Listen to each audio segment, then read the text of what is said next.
How are we doing? I hope we're doing well. Um, Another lovely Monday night here. Um, Let me preface by saying that I've been told that I look really good in sweaters. I'm not convinced. Let me know what you think. Uh, yeah, I just don't know whether it's for me or not. I guess it conveys a nice, autumn image, which is appropriate, it being the first day of November and all, but I don't know. It's just a little too. Yeah, I mean, the next thing you know, I'll be driving a Volvo and wearing elbow patches and smoking a pipe, and I just don't know if that's the direction I want to go in life. But, anyways, I'm sorry it's been a while since my last post, but I think this is timely. As you know, tomorrow is Election Day, and I can say that I, for one, am terrified. Um, a friend of mine recently told me that she had a dream about me where she saw me, where she was walking through the park and saw me having a tea party. And the first thing that I thought of was not the social occasion, unfortunately. Um, to get right down to it, really, in my opinion, and I mean, that's what this is all about. The Tea Party is one of the most terrifying things ever to, come into the country here, and it's, you know, I don't know what to expect tomorrow.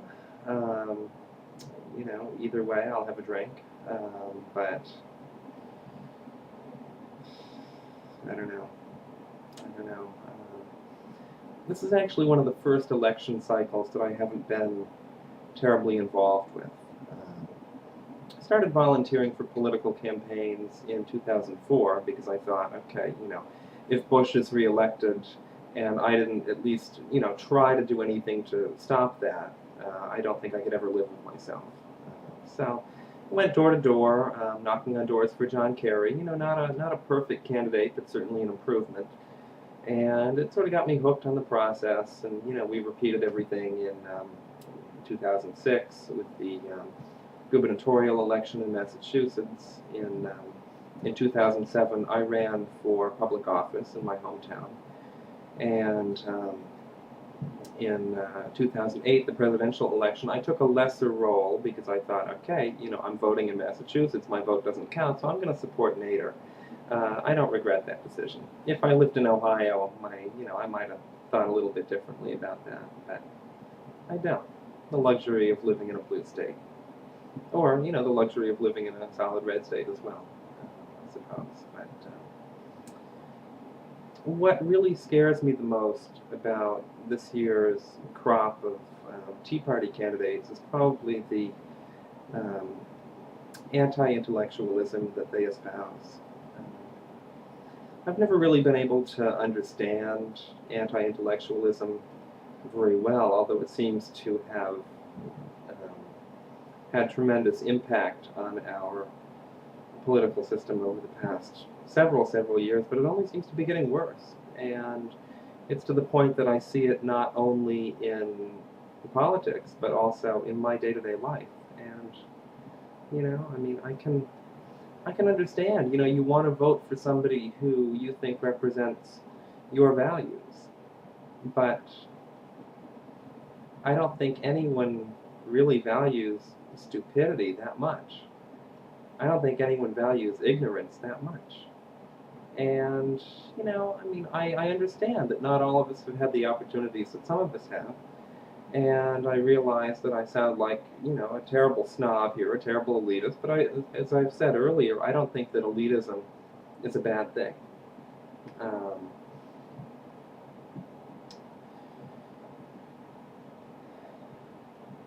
you just see this terrible mistrust of people who, are perhaps admittedly, better educated than other people, and it's, I don't even know what to think. There are things where I can put myself in other shoes, and there are things where I can't. And this is one of the things where I have a very hard time of understanding. Um, I understand the desire to get rid of the political establishment, regardless of what establishment might mean. Um, I understand it. I think it's an admirable goal. That's one of the reasons why I decided to run for public office in 2007, was to provide a voice that was, a voice of a group of people that, weren't as well represented within the political system in my city, namely the younger generation, um, and, you know, provide a voice, and be a sounding board of sorts for them, and bring a different perspective into the city government. And I that's wanting to bring change into the political process is a 100% valid um, ideal. But change goes both ways. There's good change and there's bad change. We can say vote for change, and it sounds great, and it looks great on a bumper sticker. But what kind of change does this result in? Does this result in, in a best case scenario, world peace, global community, everybody holding hands around the world? You know, doubtful, but I'm all for it. Or does it mean that we're going to turn back the clocks in the United States 100 years, and we're going to repeal all sorts of civil rights legislation, and we're going to hand American industry back to robber barons, and have the type of income divide that we saw during the height of the Industrial Revolution? That's change too.